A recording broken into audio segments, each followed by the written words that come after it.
joints though, for real. But maybe that's just I just wasn't into it, so I wasn't checking for it. But back to the subject though. Like I said, I mean, and you can't let me just. I'm not gonna I'm just gonna counter answer the points that Pete Rock was making in his Instagram shit. He was saying, well, at least we wasn't on syrup and we wasn't on pills and stuff like that, which is true. But a lot of rappers, they snorted cocaine. It was powder. Powder heads. They snorted cocaine. And crack. They smoked woolly blunts, which was crack and weed or coke and weed. And as I quote one of my favorite MCs, age 16, I was a fiend. Started smoking wools at 16. And that's one of my favorite rappers. And he said that. For those of you who don't know, that was Raekwon the Chef. So you had, and yeah, we gotta bring it up and dirty. Oh Jesus! The Nigga Please album. If you want to know what a crack album sounds like, and I'm not trying to disrespect R.I.P. Dirty, but if you want to know what an album sounds like when you're under the influence of an illegal narcotic, listen to Old Dirty Bastards, Nigga Please album. Oh my God! All right, it's the greatest crack album ever. And I also gotta look at like Pete Rock. He's the kind of guy that he seems like when you listen to him talk, he's the kind of guy that anything new that comes out, he don't give it a chance. He don't give let's go back years ago when it wasn't even South. Remember when Swiss Beats came out? He was dissing Swiss Beats. He didn't like Swiss at all. He was like Swiss Beats. All these keyboard beats. And Casio. And I felt like that was hella disrespectful because it's like you're dissing him because he makes. You were calling Swiss a fake producer because he made beats on a keyboard, but you're a real producer because you sample a keyboard off a record. Like that's just. I mean, I got respect for you, but that's a hater. Hey. And another thing that really bothered me about Pete Rock when he was going at Young Dolph, and he was talking about the name of Young Dolph's album, like you being a bad influence for the kid, talking about $1 million crack baby. But little did he know that was a description. Young Dolph named his album that because his mother was on drugs when she was pregnant with him, he made $1 million in the rap game. So that was really a description of himself. So and then when someone said, "Well, you talking about him talking about selling dope? Didn't Biggie talk about selling dope?" Then you was like, "Well, at least Biggie music was dope." So now it just go from why don't you just say quit saying that you saying he a bad influence for the kids and just saying I don't like this nigga. You know, I don't like the nigga music. So I mean, so the whole thing with Pete Rock is like, and listen, and I'm about to close out. Yes, sir. In order to close up this generational gap, it's up to the older generation. It can't be up because think about this. The young generation can't lead the old generation. But in order for the old generation to lead the young generation, you want to know what the problem with a lot of us are when we get older and up in age? Am I in this category? You know the problem? I guess so. A lot of times, yes, sir. we forget what it was like to be 13 and 14 and 15 and stuff like that. So in order to understand, you have to, I know you be getting on to me about being like, man, why you listen to these dogs though? Because that's the way you get them to get to where we at. And you are very popular amongst the young. They look at me like, get the fuck out of here. Well, I can't. You don't know what you talking about the music. Well, I can't. About hear that old shit. and I got the oldest shit to you. But the reason is niggas don't listen to Wu-Tang no more. But the reason is because you have to be able to be like, hey yo, yeah, I understand. I know what that is. You listen to that? You know what that is? Yeah, I listen to that. I know what that is. That's such and such and such and such. Yeah. But you know what? If you like that, listen to this. So if you listen to Migos and they be like, yo, you listen to Migos? Well, yeah, I listen to Migos. But if you like Migos, you need to listen to this. Oh, there's some Lord Infamous and some 3 6 Mafia. They ain't gonna be the same. So that's how and that's how you bridge that gap. You have then they're really gonna tear the club up. Yeah. Well, Hey. You know, the other night I was watching Murs on his little segment. And he was doing a comparison Dials Effects and Migos. Yeah. Oh yeah, I saw that one. Yeah, I saw that check one. that out. That's Yeah. They're saying their flows It was some interesting points. Yeah.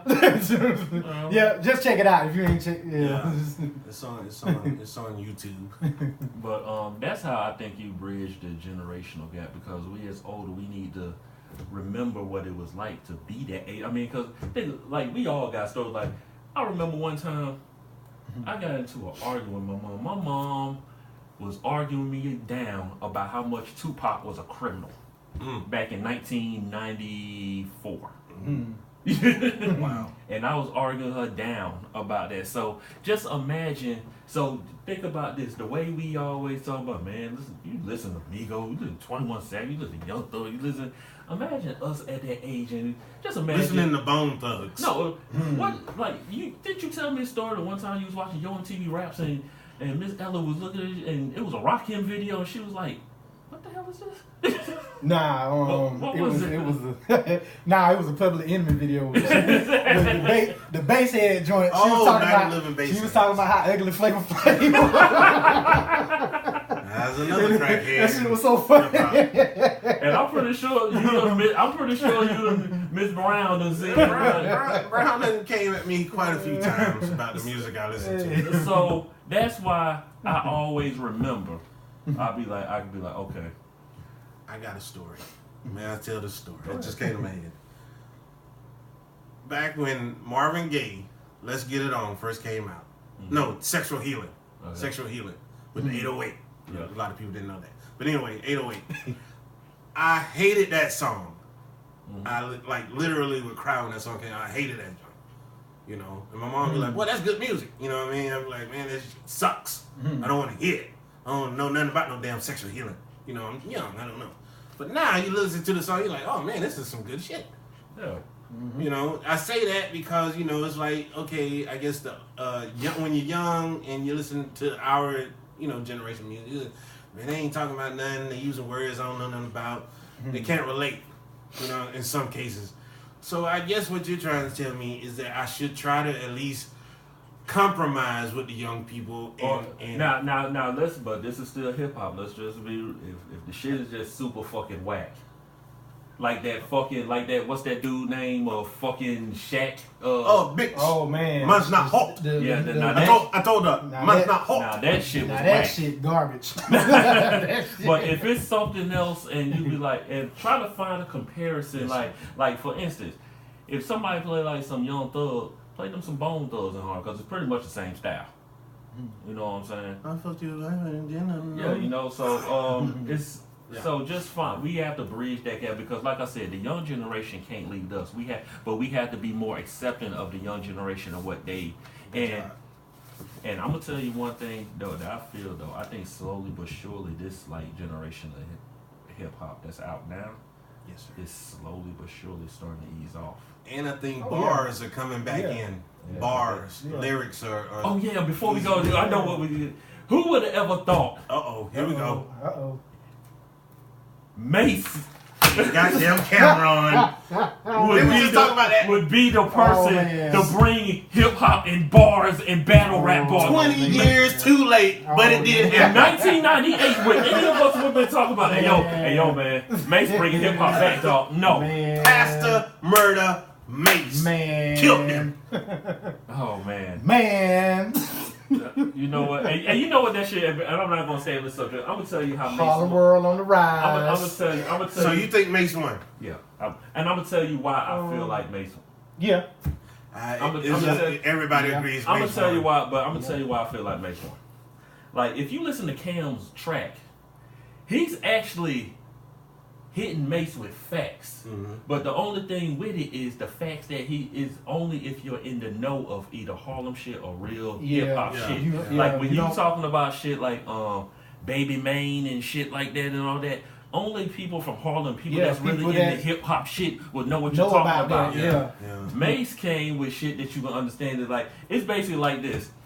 Cam had been dissing Mace for 20 years. It's like just imagine somebody's like, fuck ass nigga. Fuck slapping the shit out of dumb ass nigga. Like dumb ass nigga. Like on belly. Just dumb ass nigga. You gonna get you a B. Hey, you just a dumb ass nigga. And then you like, shut up, nigga. I told count you that shit. And then go get you a B. And then you know what happened? Cam turned around and I told you this old bitch ass nigga, man. Whoop this nigga ass. Here, tap her. Yeah, nigga. Boom, boom. Knockout blow. Told you go get you a B. Yeah. And so that's what happened. You know what I'm saying? Pretty much. Let's do this because I know we went past 15 minutes. Guys, we're gonna cut this episode. You know, we're gonna try to keep them short and sweet. So thank you guys for tuning in to episode 2 of Chop It Up. If you got any requests, you want us to, you know, judge something, you know. Or you want us, whatever subject you want to talk about. Whatever subject you want us to cover. You know, it ain't always got to be hip hop. We talk about life. We chop it up. Shit, world news. Look what's going on in Libya. What's the dude name from NBC that got fired today? Matt Lauer. Whatever his name. Oh yeah, the shit in Libya. Like they have a slave trade. They have people are trading slaves. Like. I mean, we in biblical times, people. Well, we've been in biblical times. No, I'm just saying, you know. But, yeah. Speaking of that, you ever noticed since birth, folks always been telling you've been living in the last days?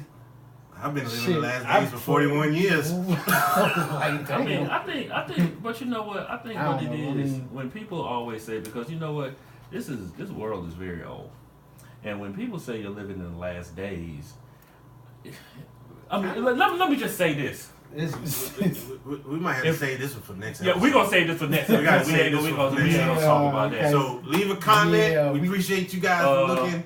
Bernard.L.Kenzie at Facebook.com and Son of Pearl 315 at YouTube. Banger 478 YouTube.